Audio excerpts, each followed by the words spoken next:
போறோம். ஓ இது இந்த ஆட நான் பார்த்துட்டேன். இந்த ஆட்ல இவங்க போட்டிருந்தாங்க. இந்த ஆட்ல இவங்க போட்டாங்க. சொல்லிட்டு ஸ்கின் கேர் ரொட்டீன் சொல்லிட்டு இப்ப நெறைய பேர் பண்றாங்க. நைட்ல வந்து இந்த கிரீம் அப்ளை பண்ணிட்டு இது பண்ணணும். மார்னிங் எந்திரிச்ச உடனே கிளென்சிங் பண்ணணும். இதெல்லாம் பேக் டு பேக் நெறைய ஒரு 6-7 பேக் ஃபுல்லா அட்ராக்டிவா குடுத்துடுறாங்க பேக்ல. அதுல ஒரு 6 பேக்ஸ் இருக்கும். ஆக்சுவலி இதுல வந்து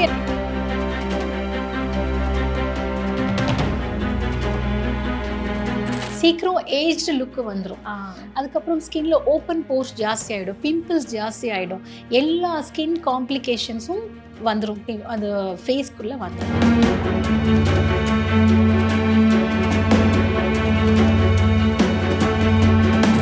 ஸ்கின் டைப்புக்கு ஏற்ற மாதிரியான மேக்கப் என்ன, அவங்களுக்கு எதை போட்டு அலர்ஜி வரும், ஃபர்ஸ்ட் அவங்களோட வந்து டிஸ்கஸ் பண்ணணும். ஒரு பிரைடோட உங்களுக்கு இதெல்லாம் ஒத்துக்குமா, இதுக்கு முன்னாடி மேக்கப் பண்ணியிருக்கீங்களா இல்லையா. ஸோ கவுன்சிலிங்லாம் ரொம்ப முக்கியம். எடுத்ததுமே பாட்டில் கையில் வந்துருச்சு நான் மேக்கப் பண்ணி முடிச்சிருவேன், அது மாதிரி வந்து பண்ணவே கூடாது. ஸோ டீப்பர் ஸ்கின்க்கு ஒரு டோன் இருக்கும், மீடியம் டோனுக்கு ஒன்று இருக்கும், fair tone, very fair tone. So very ஃபேராக இருக்கிறாங்களோ அவங்கள வந்து ஃபேராக மாற்றலாம், மீடியமாக இருக்கிறாங்கன்னா அவங்கள வந்து ஃபேராக மாற்றலாம், டஸ்கியாக இருக்காங்களோ அவங்களும் மீடியமாக. ஸோ இதெல்லாமே ஒரு ஆப்போசிட் தான்.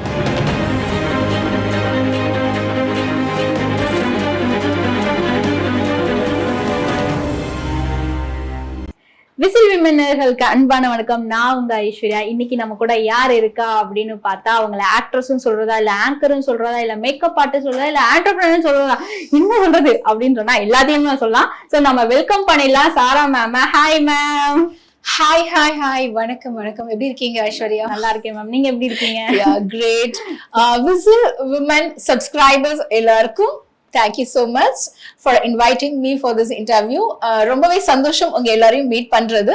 ஸோ மேம், ஸோ இப்போ எந்த ஃபீல்ட்னாலுமே ஒரு ஸ்ட்ரகிள் இருக்கும். ஸோ இப்போ இந்த மேக்கப் ஆர்டிஸ்ட் ஆகிறதுக்கு நிறைய இப்பெல்லாம் வந்து தெரு வந்து ஒரு மேக்கப் ஆர்டிஸ்ட் வந்து உருவாயிட்டு இருக்காங்க. இப்போ நீங்க ஒரு பெரிய ஒரு பொசிஷன்ல இருக்கீங்கன்னா, இந்த பொசிஷன் வர்றதுக்கு எவ்வளவு ஸ்ட்ரகிளை நீங்க ஃபேஸ் பண்ணீங்க? மேக்கப் ஆர்டிஸ்ட் அப்படிங்கிறது வந்து இப்போ நிறைய பேர் ஐடி இண்டஸ்ட்ரியில இருந்து வராங்க, இல்ல வந்து வேற ஏதாவது பியூட்டி இண்டஸ்ட்ரியில இருந்து வராங்க. நிறைய கேர்ள்ஸ் வந்து இப்போ மேக்கப் கத்துக்கிற இன்ட்ரெஸ்ட் நிறைய வராங்க. பட் அவங்களுக்கு ஒரு ரைட் பிளேஸ் கிடைக்கல, ஒரு ரைட் பீப்புள் கிடைக்கல. ஸோ இதுதான் வந்து விஷயம். பட் இன்ட்ரெஸ்ட் இருக்கு, பேஷன் இருக்கு.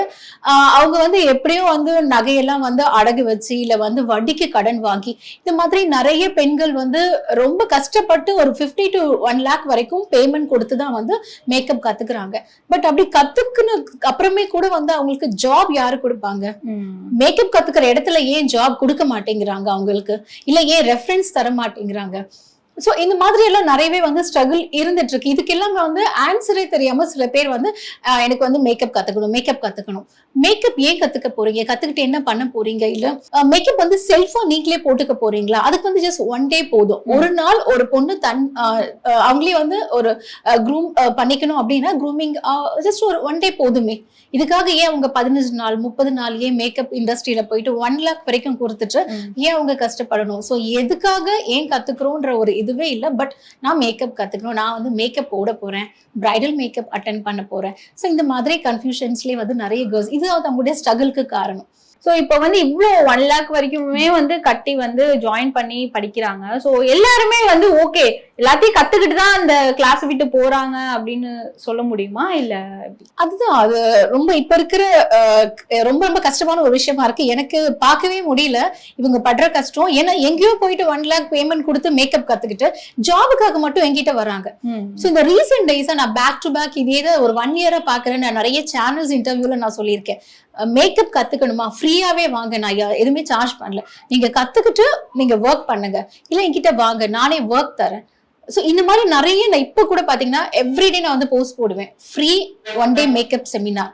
ஸோ அந்த 1 day வந்துட்டாங்க அப்படின்னா அவங்களால மேக்கப் ஆர்டிஸ்ட் ஆக முடியுமா முடியாதான்ற ஒரு எக்ஸாமினேஷன் அந்த 1 dayல அவங்க கத்துக்கலாம்.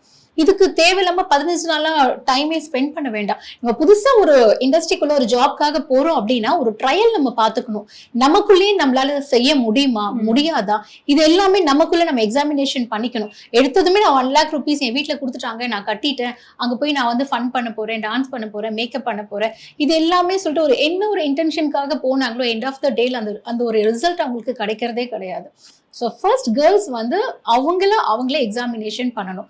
நமக்கு மேக்கப் வருமா, நம்மளால அடுத்தவங்களுக்கு மேக்கப் பண்ண முடியுமா, இந்த ஒரு கான்ஃபிடன்ஸ் லெவல் அவங்களுக்கு வருது எதுலன்னு பாத்தீங்கன்னா 1 day மேக்கப் செமினார். ஃபர்ஸ்ட் எல்லா கேர்ள்ஸுமே ஒரு நாள் மேக்கப் செமினார் போங்க, அவங்க பண்றது எல்லாத்தையும் பாருங்க. உங்களால அந்த கான்ஃபிடன்ஸ் இருந்தா அடுத்த லெவல் நீங்க போங்க, இல்லைன்னா வேண்டாம். உங்களுக்கு என்ன ஜாப் தெரியுமோ அதை தெரிஞ்சுதான் நீங்க பண்ணிட்டு போயிடலாம். ஸோ அதுதான் நான் எல்லாருக்குமே அட்வைஸ் பண்றது. எடுத்ததுமே என்கிட்ட வந்து ஜாயின் பண்ணிக்கோங்க, மாஸ்டர் கோர்ஸ் பண்ணுங்க, எனக்கும் 50,000 1 lakh கொடுங்க அப்படின்ற ஒரு எந்த அட்வர்டைஸ்மெண்ட்டும் எங்களுடைய பேஜ்லயும் இல்ல. இப்போ வரைக்கும் நான் அதை வந்து சஜஸ்ட் பண்ணவே மாட்டேன், யாருக்குமே சஜஸ்ட் பண்ண மாட்டேன். இப்போ ஒரு மேக்கப் ஆர்டிஸ்டோட ஃபர்ஸ்ட் ஸ்டெப், இப்போ நம்ம ஃபேஸ் எந்த ஸ்ட்ரக்சர்ல இருக்கு, எந்த மாதிரி மேக்கப் போட்டா பர்ஃபெக்டா இருக்கும், அந்த மாதிரி தான் வந்து ஃபர்ஸ்ட் பார்க்கணுமா, இல்ல பேசிக்கா இது மட்டும் தெரிஞ்சுக்கிட்டா போதும் அதுக்கப்புறம் போக போக நம்ம கத்துக்கலாம் அப்படின்னு ஒரு விஷயம்? ஃபர்ஸ்ட் ஒரு பிரைட் அட்டென்ட் பண்ணாலோ இல்ல ஒரு மாடல் கிட்ட நீங்க மேக்கப் பண்ண போனாலும் அவங்களுடைய ஸ்கின் டைப் என்ன ஃபர்ஸ்ட் அது தெரிஞ்சுக்கணும். இன்னும் oily skin, dry skin, combination skin, sensitive skin, இந்த மாதிரி ஸ்கின் டைப் நிறைய இருக்கு. எடுத்ததுமே அவங்க என்ன ஸ்கின் டைப்னு தெரியாமலே ஒரே ஒரு மேக் பாட்டிலோ இல்ல ஒரு பிஎஸ்சி அஃபோர்டபுளா கிடைக்குதுன்றதுக்காக கிரைலான் இந்த மாதிரி மேக்கப் கிட் நிறைய வாங்கிட்டு போனாலும் தட் இஸ் யூஸ்லெஸ். அதை வச்சு என்ன பண்ண முடியும்?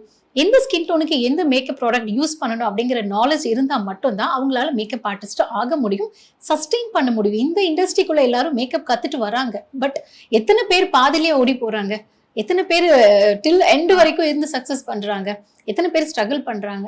ஸோ எல்லாமே ஒரு ஸ்டோரியை நம்ம பார்க்கணும், இதெல்லாமே வந்து அனலைஸ் பண்ணி பார்க்கணும். எடுத்ததுமே வந்து ஃபர்ஸ்ட் ஸ்கின் டைப்புக்கு ஏற்ற மாதிரியான மேக்கப் என்ன, அவங்களுக்கு எதை போட்டு அலர்ஜி வரும், ஃபர்ஸ்ட் அவங்களோட வந்து டிஸ்கஸ் பண்ணணும். ஒரு பிரைடோட உங்களுக்கு இதெல்லாம் ஒத்துக்குமா, இதுக்கு முன்னாடி மேக்கப் பண்ணியிருக்கீங்களா இல்லையா. ஸோ கவுன்சிலிங்லாம் ரொம்ப முக்கியம். எடுத்ததுமே பாட்டில் கையில வந்துருச்சு நான் மேக்கப் பண்ணி முடிச்சிருவேன், அது மாதிரி வந்து பண்ணவே கூடாது. ஸோ இப்போ பிரைடல்லாம் எடுத்துக்கிட்டா வந்து சில பேத்துக்கு ஃபேஸ் ரொம்பவே அவங்க ஃபேரா இருப்பாங்க, அப்போ வந்து மேக்கப்லாம் போடும்போது பயங்கர பிரைட்டா இருக்கும், அடையாளமே தெரியலையப்பா அப்படின்னு வந்து சொல்ற அளவுக்குலாம் வந்து மேக்கப் போடுறாங்க. அதெல்லாம் வந்து ஒரு பெஸ்ட் மேக்கப்னு நினைக்கிறீங்களா? Yes, absolutely it's called worse makeup. ஏன் அப்படின்னா ஆல்ரெடி ஃபேரா இருக்கிறவங்கள மேலும் ஃபேர் ஆக்க கூடாது. ஃபேரா இருக்கிறவங்கள கொஞ்சம் அவங்களுடைய சில பேருக்கு ரொம்ப வெள்ளையா இருந்தா வந்து போட்டோஸ்லயும் நல்லா இருக்காது, நேர்ல பார்த்தாலும் நல்லா இருக்காது. அப்போ ஃபேரா இருக்கிறவங்களுக்கு என்ன பண்ணணும்? வெரி ஃபேர் அப்படிங்கிற ஒரு டோன் அவங்க வந்து சூஸ் பண்றாங்க. இது அப்சல்யூட்லி ராங். ஃபேரா இருக்கிறவங்களை வந்து ஃபேராவே காமிச்சிருங்க, இல்லைன்னா ஒரு ஸ்கின் டோன்ல பண்ணிடுங்க. ஸோ இதுதான் வந்து நல்லா இருக்கும், பார்க்கறதுக்கும் ரொம்ப அழகா இருக்கும். ரொம்ப மஞ்சளா சில பேரோட ஸ்கின்னே வந்து ஒரு மாதிரி ஒரு மஞ்சள் கலர்ல இருக்கும். மஞ்சளா இருந்ததுன்னா அவங்களை ஒரு பிங்கிஷ் டோன்ல கொண்டு வாங்க. அதுக்கேற்ற கன்சீலர், அதுக்கேற்ற ஃபவுண்டேஷன் மிக்சிங் இதெல்லாமே பண்ண தெரிஞ்சிருக்கணும். எடுத்ததுமே ஒரே ஒரு பாட்டில் நம்ம வச்சுட்டு அவங்களுக்கு பண்ண முடியாது. ஸோ டோன்லயே பாத்தீங்கன்னா 4 டோன் இருக்கும். ஸோ டீப்பர் ஸ்கின்க்கு ஒரு டோன் இருக்கும், மீடியம் டோனுக்கு ஒன்று இருக்கும், fair tone, very fair tone. So very ஃபேரா இருக்கிறாங்களோ அவங்கள வந்து ஃபேரா மாத்தலாம், மீடியமா இருக்கிறாங்கன்னா அவங்கள வந்து ஃபேரா மாத்தலாம், டஸ்கியா இருக்காங்களா அவங்கள மீடியமா. ஸோ இதெல்லாமே ஒரு ஆப்போசிட் தான். ஸோ ரொம்ப ஒரு டார்க்கா இருக்காங்க, எக்ஸாக்ட் பிளாக்ல ஒருத்தவங்க இருக்காங்க அப்படின்னா அவங்கள ஒரு ரொம்ப அழகா ஒரு ஆரஞ்சு டோன், ஒரு நேச்சுரல் சன்லைட்ல நம்ம போகும்போது நம்ம ஃபேஸ்ல ஒரு ரிஃப்ளெக்ஷன்ஸ் வரும், அந்த டோன் கொடுக்கும்போது அவங்க அவ்வளவு அழகா இருப்பாங்க. அதை விட்டுட்டு எல்லோ டிண்ட், மஞ்சள் அடிச்சுட்டு முகத்து அப்படியெல்லாம் வந்து நிறைய நான் இப்போ டெமோ மேக்கப்ல நிறைய வீடியோஸ் பாக்குறோம். அதர் மேக்கப் ஆர்டிஸ்ட் இதே மேக்கப் அவங்க பண்ணிக்குவாங்களா, அவங்க கண்ணாடி முன்னாடி நிப்பாங்களா, அது என்னைக்குமே யாருமே யோசிக்கல. எனக்கு ஒரு மாடல் கிடைச்சிருச்சு, எனக்கு ஒரு மேக்கப் கிட், எனக்கு ஒரு ஸ்டேஜ் கிடைச்சிருச்சு, சோ அவங்களுக்கு இஷ்டத்துக்கு வந்து என்னடவோ பண்ண. ஆக்சுவலி அவங்க வந்து ஒரு ஆயிலி ஸ்கின்னா இருப்பாங்க. சோ ஆயிலி ஸ்கின்னா இருக்காங்க அப்படின்னா அவங்களுக்கு மேட் லுக்ல பண்ணலாம், நல்லா இருக்கும் செட்டில். ரொம்ப ட்ரையா இருக்காங்க அப்படின்னா அவங்களுக்கு மேட் லுக்ல பண்ணோம் அப்படின்னா பாக்குறதுக்கு ரொம்ப ஆக்வர்டா இருக்கும், அவங்களுடைய ஸ்கின் வந்து ரொம்ப டைட்டனிங் ஆயிடும். அப்படி இல்லாம ஜூவி மேக்கப் லுக்னு இருக்கு. நேச்சுரலா எப்படி வந்து மேக்கப் மூலம் ட்ரை ஸ்கின்னா இருக்கிறவங்கள க்ளோவா காட்டுறது, நேச்சுரல் க்ளோ கொண்டு வரணும், ஃபேஸ்ல ஒரு ஷைனிங் கொண்டு வரணும். இது எல்லாமே மேக்கப் ப்ராடக்ட்ஸ்ல ஒரு டெக்னிக் மூலமா கொண்டு வரணும். ஸோ இதெல்லாம் வந்து நிறைய விஷயங்கள் இருக்கு மேக்கப்குள்ள. ஸோ இது பத்தி எதுவுமே வந்து ரொம்ப டீப் நாலேஜா வந்து எந்த ஒரு மேக்கப் ஆர்டிஸ்டும் எடுக்க மாட்டாங்க. ஏன்னா தான் கத்துக்கிட்ட ஒரு வித்தையை வந்து மற்ற ஆர்டிஸ்டுக்கு மற்ற கேர்ள்ஸ்க்கு கத்துக் கொடுக்கவே மாட்டாங்க. ஸோ ஒரு ஸ்டூடெண்டா இருந்தாலுமே அவங்கள அந்த மேக்கப் ஆர்டிஸ்ட் ஒரு காம்படிட்டரா தான் பார்ப்பாங்க. ஓகே, என்ன நீ எனக்கு எதிரில் கடை வச்சுட்டு நீ வந்து ஆஹா ஹோன்னு வந்துட போற அப்படிங்கிற பயம் மேக்கப் ஆர்டிஸ்டுக்கு இருக்கும். பட் சில மேக்கப் ஆர்டிஸ்டும் இருக்காங்க, நல்ல மேக்கப் ஆர்டிஸ்டும் நல்லா கத்து கொடுத்துட்டு அவங்களும் வளர்றதை ரசிக்கக்கூடிய மேக்கப் ஆர்டிஸ்டும் இருக்காங்க.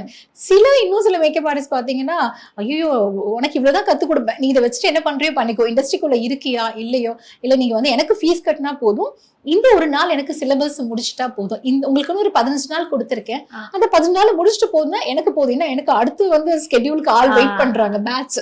சோ இப்படிதான் வந்து இந்த ட்ரெண்ட்ல இப்போதான் இந்த மாதிரி தான் இருக்கு. ஸோ இப்போலாம் நிறைய யூடியூப் சேனல்ஸ்ல வந்து அவங்களா செல்ஃப் மேக்கப் போடுறேன்னு சொல்லிட்டு நல்லா ஃபேஸ்ல வந்து நிறைய ஃபவுண்டேஷன் போடுறதா இருக்கட்டும், அந்த காம்பாக்ட் பவுடர் அடிக்கிறதா இருக்கட்டும், அப்படி பண்ணிட்டு இருக்காங்க. ஒரு பேசிக் மேக்கப்னா இது இருந்தாலே வந்து ஃபேஸ் வந்து சூப்பரா காட்டலாம்னா என்னென்னலாம் போட்டா ஃபேஸ் சூப்பரா காட்டலாம்? இல்லைங்க, எதுக்குமே வந்து பிரைமர்ஸ் ரொம்ப முக்கியம். மாய்ஸ்சரைசர்ன்றது ஸ்கின்னை வந்து ரொம்ப ட்ரையா இருந்துச்சுன்னா அதுல வந்து க்ரீம் அப்ளிகேஷன் பண்ணாலும் அது நிக்காது.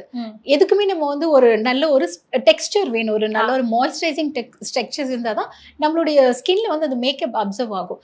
இப்போ அவங்க வந்து ஒரு 1 hour வெளில போயிட்டு வந்துட்டா எனக்கு போதும், இல்லை 8 hours இருக்கணும், 12 hours இருக்கணும், அவங்களுடைய டைமிங்கை டிபெண்ட் பண்ணி தான் primers, setting spray, setting powder, loose powder, translucent powders, இந்த மாதிரி இது எல்லாமே என்ன பண்ணுன்னா மேக்கப் வந்து ரொம்ப லாங் லாஸ்டிங்கா இருக்கும்.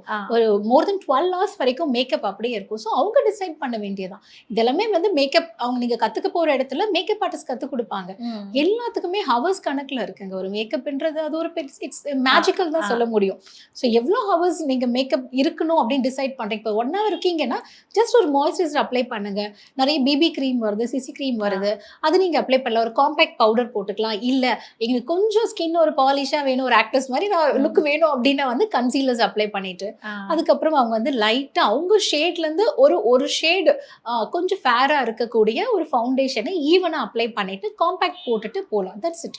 இது ஒரு 1 to 2 hours வரைக்கும் அவங்களுக்கு இருக்கும். இல்ல 12 hours வரைக்கும் வேணும் அப்படின்னா செட்டிங் ஸ்ப்ரேலாம் இருக்கு, செட்டிங் பவுடர் இருக்கு. ஸோ இதெல்லாம் பண்ணாதான் அவங்களுக்கு வந்து ஒரு 12 hours வரைக்கும் மேக்கப் இருக்கும். இல்லை ஜஸ்ட் ஒரு ஷாப்பிங் தான் போறாங்க அப்படின்னா ப்ரைமர்ஸ் மட்டும் கூட அப்ளை பண்ணலாம். மாய்ஸ்சரைசர், ப்ரைமர், இந்த மாதிரி ஒரு சின்ன சின்ன ஐட்டம் அப்ளை பண்ணாலே போதும்.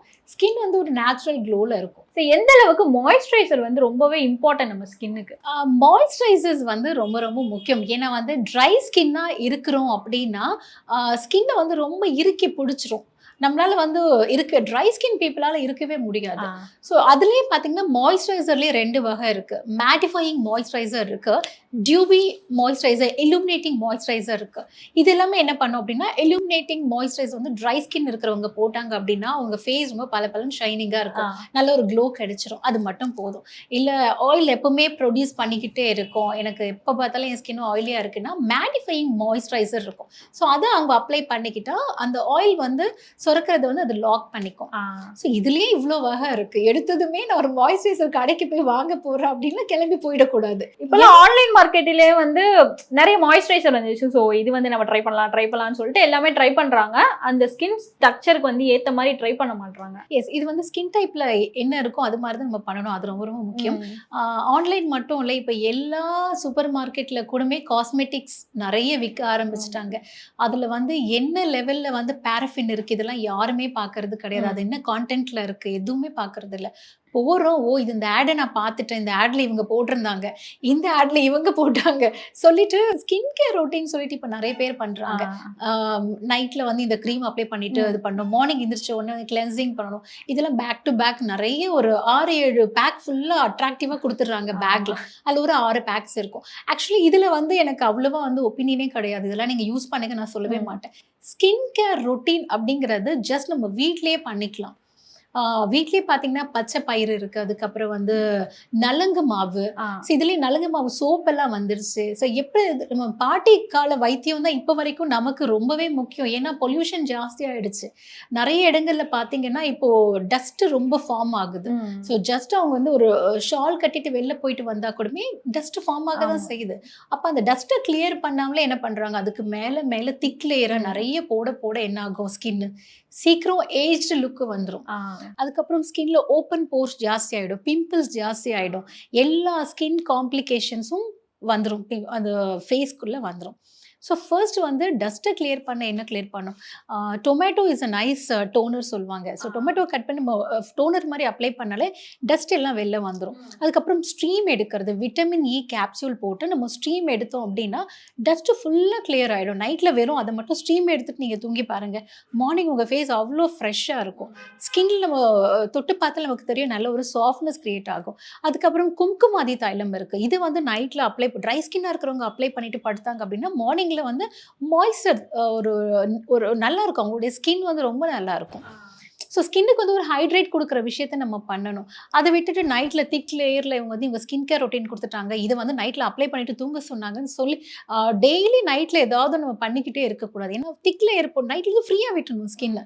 ஏன்னா டே ஃபுல்லா அது எவ்வளோ ஒர்க் பண்ணுது அந்த ஸ்கின்னு, எவ்வளோ மேக்கப் பண்றாங்க. ஸோ நைட்ல எப்பவுமே தூங்கும்போது ஃப்ரீயா ஸ்கின்னை வெறும் வாஷ் பண்ணிட்டு படுத்துக்கலாம். இல்ல ரொம்ப ட்ரையா ஃபீல் பண்றாங்க அப்படின்னா ஹைட்ரேஷனுக்காக கும்குமாதி தைலம் இது எல்லாமே ஜஸ்ட் ஒரு ஃபியூ டிராப்ஸ் எடுத்து நம்ம யூஸ் பண்ணிக்கலாம். ஸோ ஜஸ்ட் ஒரு சீரம் அப்ளை பண்ணாலே போதும். ஸோ இந்த சன்ஸ்கிரீன்லாம் சொல்றாங்களா மேம், அதுல வந்து 50++, 30 அது மாதிரிலாம் சொல்றாங்க. எந்த சன்ஸ்கிரீன் வந்து பெட்டர், நம்ம ஸ்கின் வந்து எல்லா ஸ்ட்ரக்சருக்குமே வந்து ஒரு பெட்டரான ஆப்ஷன் தான் இந்த சன்ஸ்கிரீன் பொறுத்த வரைக்கும் SPF 30, SPF 50 இது மாதிரிலாம் இருக்கும். இது வந்து டெர்மட்டாலஜிஸ்டோட அட்வைஸோட பண்றது ரொம்பவே நல்லது.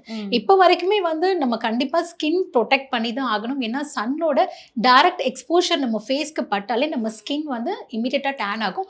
அந்த டேன்ல இருந்து நம்மள ரிலீஸ் பண்ணிக்கிறதுக்கு எப்படி ஒரு 1 month ஆகும். ஃபேஷியல் போவாங்க, நிறைய வந்து ஸ்கின் ஸ்க்ரப்பிங் எல்லாம் பண்ணணும். பட் ஒருவேளை உங்களுக்கு நீங்க வெயில போய் உங்க ஸ்கின் டேன் ஆயிடுச்சு அப்படின்னா இமீடியட்டா நீங்க வந்து கடலை மாவோட கேர்டு இல்ல வெறும் கேர்டு கூட தேன் கலந்து நீங்க ஒரு 1 week அப்ளை பண்ணிட்டு வீட்ல இருந்து பாருங்க. 1 hour ஊற விடுங்க, நல்லா இருக்கும். வெறும் கேர்டு மட்டும் அப்ளை பண்ண நல்லா இருக்கும். கடலை மாவு சேர்த்து அப்ளை பண்றாங்க அப்படின்னா 10 minutes அதுக்குள்ள வாஷ் பண்ணிடும். ஸோ இதெல்லாம் பண்ண என்ன ஆகும், ஸ்கின் டேன்ல இருந்து நமக்கு நல்ல ஒரு ரிலீஃப் கிடைக்கும். நீங்க கேட்ட மாதிரி எனக்கு இந்த காஸ்மெட்டிக்ல இந்த கடையில அந்த மாதிரி பெட்டி கடையில கிடைக்கிற சன்ஸ்கிரீன் லோஷன் எல்லாம் நம்ம யூஸ் பண்ணக்கூடாது. ஸோ சன்ஸ்கிரீன் பொறுத்த வரைக்கும் டாக்டருடைய டெர்மட்டாலஜிஸ்ட் அட்வைஸோட நம்ம ஒரு நல்ல ஒரு சன்ஸ்கிரீனை நம்ம இப்போ SPF 30, 50ங்கிறது கூட அவங்களுடைய ஸ்கின் டைப்புக்கு பொறுத்த மாதிரி எது சூட்டபிளா இருக்கும், சன்னோட எக்ஸ்போஷருக்கு ஏற்ற மாதிரி தான் அதெல்லாம் நம்ம யூஸ் பண்ணணும். ஸோ ஃபேஸ் பேக்லாம் போடுறாங்களா மேம், நேச்சுரலா ஃபேஸ் பேக்லாம் நான் போடுறேன்னு சொல்லிட்டு போட்டுட்டு இருக்காங்க. அதெல்லாம் வந்து நீங்க என்ன மாதிரி சஜஸ்ட் பண்ணுவீங்க? இந்த மாதிரி ஃபேஸ் பேக் போட்டா வந்து ஃபேஸ் வந்து பளபளன்னு ஆயிடும், ரொம்ப ஸ்மூத் ஆயிடும், இந்த பிம்பிள்ஸ்லாம் இருக்காது, அந்த மாதிரினா எந்த மாதிரி ஃபேஸ் பேக் போட்டா நல்லா? ஓகே, ஃபேஸ் பேக் பொறுத்த வரைக்கும் வந்து எக்கு நம்ம நிறைய யூஸ் பண்ணலாம். இப்போ வந்து ட்ரை ஸ்கின்னா இருக்காங்க அப்படின்னா பச்சை பயிறு, நலங்கு மாவு இது எல்லாமே எடுத்துட்டு எக்கோட ஒயிட் இருக்கும், அந்த ஒயிட்டை மட்டும் ஜெல் மாதிரி இருக்கும், அதெல்லாம் ஜஸ்ட் கலக்கிட்டு அப்ளை பண்ணிட்டு ஒரு 10 to 15 minutes இல்லை ட்ரை ஆகிற கண்டிஷனில் வந்ததுக்கப்புறம் ஃபேஸை வைப் பண்ணிக்கலாம். எக்கு பார்த்தீங்கன்னா எக்கோட ஒயிட் வந்து ஃபேஸை சுருக்கம் இல்லாமல் காட்டும், ஃபேஸில் வந்து ஒரு நல்ல மாய்ஸ்சர் கிரியேட் பண்ணும், நல்ல ஒரு ஷைனிங் கொடுக்கும். ஸோ இதே நீங்கள் வீக்லி த்ரைஸ் நீங்கள் யூஸ் பண்ணி இல்லை வந்து ட்வைஸ் யூஸ் பண்ணால் கூடமே நல்ல ரிசல்ட் கிடைக்கும். ஸோ ஆயிலி ஸ்கின்னாக இருக்கிறவங்க கடலை மாவு, ஸோ கடலை மாவு அவங்க நிறையவே எடுத்துக்கலாம். அதிலும் எக்கு கலக்கலாம், தயிர் கலக்கலாம், அதுக்கப்புறம் தேன் கலக்கலாம், கஸ்தூரி மஞ்சள், இது எல்லாமே வீட்டில் ஈஸியாக கிடைக்கக்கூடியது தான். இப்போ வந்து சம்மர் சீசன், அதனால ரொம்பவே பாடி வந்து பயங்கர டேன் ஆகட்டும், பொல்யூஷனா இருக்கட்டும், அவ்வளோ விஷயம் வந்து நம்ம உடலுக்குள்ள நடந்துட்டு இருக்கு. அதெல்லாம் எப்படி வந்து நம்ம ஓவர் கம் பண்ணி வர்றது, எப்படி நம்ம ஸ்கின்னை வந்து நல்லா ஹைட்ரேட்டா பாத்துக்கிறது? ஓகே, சம்மர் வந்துருச்சு அப்படின்னாலே இம்மீடியட்டா வாட்டர் இன்டேக் நம்ம ரெகுலராக குடிக்கிறத விட ஜாஸ்தியாக எடுக்கணும். ஜாஸ்தியாக எடுக்கும்போது அந்த வாட்டர் வந்து ரொம்ப போரிங்காக இருக்கும். ஐயோ இந்த வாட்டர் குடிச்சு குடிச்சு நமக்கு வயிறு வலிக்குது, இரிட்டேட் ஆகுது. நிறைய பேர் நம்ம ஈஸியாக சொல்லிட்டோம் வாட்டர் குடிங்க டாக்டரும் சொல்லுவாங்க. பட் குடிச்சு பார்க்குறவங்களுக்கு தான் அதோட வலி தெரியும்வாங்க. ரொம்பலாம் வாட்டர் வந்து நிறைய குடிக்க முடியாது. ஒரு மாதிரி நமக்கு வயிறு ஒரு இரிட்டேட் வரும், தொண்டை வலிக்கும், வயிறு வலிக்கும், எவ்வளோதான் குடிச்சிக்கிட்டே இருக்கிற மாதிரி ஒரு இரிட்டேட் வரும். ஸோ அதுக்கு பதிலாக என்ன பண்ணலாம், அதில் வந்து வாட்டர் பாட்டிலில் நீங்கள் ரெகுலராக எடுக்கிற வாட்டர் பாட்டிலில் ஜியா சீட்ஸ் நம்ம பயன்படுத்தலாம். அது ஜஸ்ட் ஒரு கொஞ்சம் பபிள்ஸ், அதுக்குன்னு நான் சொல்லிட்டாங்கிறதுக்காக அப்படியே வாரி போட்டுருவாங்க. போட்ட உடனே sinus problem, cold, throat infection எல்லாமே வந்துடும். எதுவுமே அளவா பயன்படுத்தணும். ஜஸ்ட் ஒரே ஒரு சின்ன ஒரு பிஞ்ச் அளவு எடுத்துட்டு போட்டுட்டோம். அதுக்கப்புறம் வந்து அதில் வந்து மின்ட் பயன்படுத்தலாம், மின்ட் லீஃப் எடுத்து போட்டுட்டு ஸோ அதை வந்து நல்லா நம்ம ஷேக் பண்ணிட்டு அந்த தண்ணியை குடிச்சிட்டு வந்தோம் அப்படின்னா நல்ல ஒரு டேஸ்ட் வரும், நமக்கு டேஸ்ட்டாகவும் இருக்கும். அதுக்கப்புறம் நன்னாரி சர்பத், ஆக்சுவலி அது வந்து ரொம்ப ரொம்ப பாடிக்கு ரொம்ப கூலிங் கொடுக்கும், ரொம்பவே நல்லது. ஸோ நன்னாரி சர்பத்தை கூட நம்ம பயன்படுத்த ஆரம்பிக்கலாம். அதுக்கப்புறம் டெய்லி காலையில் இளநீ குடிக்கலாம். எழுந்ததுமே ஃபஸ்ட்டு ஒர்க் வந்து நம்ம எடுக்கிற ஒரே டிஸ்டன்ஸ் தண்ணி நல்லா குடிச்சிடணும். ஸோ அதான் சொல்கிற, தண்ணி நிறைய குடிக்க முடியலனாலும் கொஞ்சம் டைம் எடுத்து குடிச்சிக்கலாம். ஸோ வெளியே போகிறோம் அப்படின்னா சன்ஸ்கிரீன் லோஷன் பயன்படுத்திக்கோங்க. அதுக்கு மேலே ஏதாவது இன்னும் ப்ரொடெக்டிவாக நமக்கு வேணும் அப்படின்னா க்ரீம், ஃபவுண்டேஷன் கூட நம்ம அப்ளை பண்ணிட்டு போகலாம், ஒன்றும் தப்பு இல்லைன்னா. நம்மளுடைய வெர்ஜின் ஸ்கின்லேருந்து இன்னொரு லேயர் நம்ம ஃபேஸில் ஏதாவது நமக்கு ப்ரொடெக்டிவாக வேணும், அப்படி இருந்தால் மட்டும்தான் நம்ம வந்து ஸ்கின் டேன் ஆகிறதுலேருந்து நம்ம தப்பிச்சிக்கலாம். ஸோ இதெல்லாம் கூட நம்ம பண்ணிட்டு வரலாம். ஸோ கேர்டு வந்து எப்போல்லாம் வீட்டுக்கு வரீங்களோ கேர்டு அப்ளை பண்ணிக்கோங்க ஃபேஸில். அது ரொம்ப நல்லது. கேர்டு வந்து நீங்கள் நான் ரொம்ப சிம்பிள் தானே, இதெல்லாம் ஒரு டிப்ஸா அப்படின்னு சொல்லுவாங்க. பட் அதை நீங்கள் பயன்படுத்தி ரிசல்ட் வந்திருக்கா ஒருத்தருமே சொல்ல மாட்டாங்க. ஆமா. ஸ்கின்ல வந்து தயிர் போடுறதுலாம் ஒரு மேட்ரான்னுவாங்க. பட் அது ஒருத்தருமே பண்ண மாட்டாங்க. பண்ணி பார்த்துட்டு அதோட ரிசல்ட் வந்து எக்ஸ்ட்ரார்னரியாக இருக்கும். ஸோ அதெல்லாம் பண்ணலாம். அப்புறம் ஷால் எல்லாம் போட்டுட்டு போகலாம். ஸோ நம்மள முடிஞ்ச அளவுக்கு ப்ரொடெக்டிவாக நம்ம பார்த்துக்கலாம். ஸோ உங்கள்கிட்ட வந்து நிறைய விஷயம் கேட்டு தெரிஞ்சுக்கிட்டேன். ஏன்னா இந்த சம்மர் சீசன்ல வந்து என்னடா பண்றது, இவ்வளோ டேன் ஆயிடுச்சே அப்படின்னு சொல்லிட்டு நிறைய பேர் முழிச்சிட்டு இருப்பாங்க. ஸோ அவங்களுக்குலாம் வந்து ஒரு பெஸ்ட் டிப்பா இருக்கும். அதே சமயத்துல நிறைய ஸ்கின் கேர் ரோட்டீன்ஸும் சொன்னீங்க. ஸோ அதெல்லாம் ஃபாலோ பண்ணா மேபி என்னோட ஸ்கின்னும் வந்து நல்லா ஆகும்னு நினைக்கிறேன். உங்கள்கிட்ட பேசினதுல ரொம்பவே happy ma'am. Thank you so much. Thank you so much. எனக்கு வந்து எனக்கு தெரிஞ்ச விஷயத்த நான் என்ன அனுபவத்தில் நான் நான் யூஸ் பண்ணணும் அதுதான் உங்களுக்கும் நான் ஷேர் பண்ணியிருக்கேன். Okay, thank you so much whistle women subscribers. Once again thanks.